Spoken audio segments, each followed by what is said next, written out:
British and European negotiators have reached a deal for Britain to pay tens of billions of euros to leave the European Union, according to media reports Tuesday. The agreement still leaves two major questions unanswered: expatriate citizens' rights after Brexit and the future of the Irish border.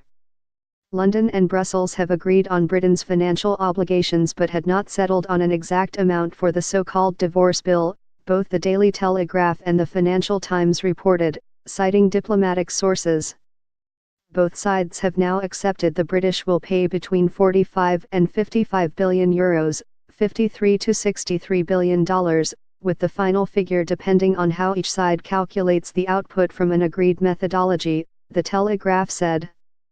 Meanwhile, the FT reported Britain would cover EU liabilities worth as much as 100 billion euros, but when structured as net payments over many decades that could drop to less than half that amount. The newspapers said negotiators, headed on the British side by leading Brexit official Ollie Robbins, reached the understanding at meetings in Brussels last week. An agreement would be a major breakthrough as Britain prepares for an EU summit in December where it is hoping to get the go-ahead to start the next phase of talks on future trade ties with the EU. It would leave two major areas on which the two sides still do not agree: expatriate citizens' rights after Brexit and the future of the Irish border. The deal on the money is there, a senior source involved in the negotiations told the Telegraph.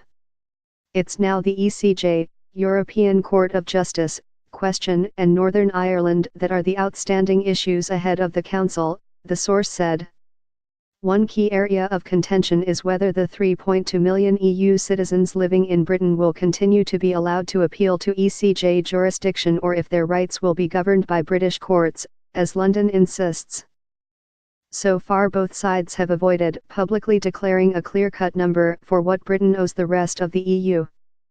Prime Minister Theresa May had offered to cover Britain's contributions to its budget in 2019 and 2020, a total of around 20 billion euros. That pledge was reportedly doubled to 40 billion euros at a ministerial meeting in London last week. A third EU source with knowledge of the talks said the text of the financial agreement would allow a low figure to be generated for the British public but would also give the EU the certainty it is looking for. Asked about the reports, a spokesman for Britain's Department for Exiting the European Union said intensive talks are taking place in Brussels this week, and did not address the divorce bill directly.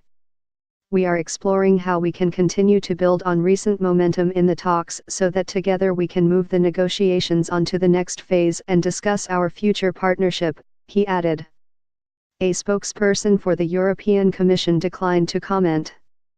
Pulse news agency International by AFP brings you the latest news from Africa, covering breaking news in business, politics, entertainment, technology, and more.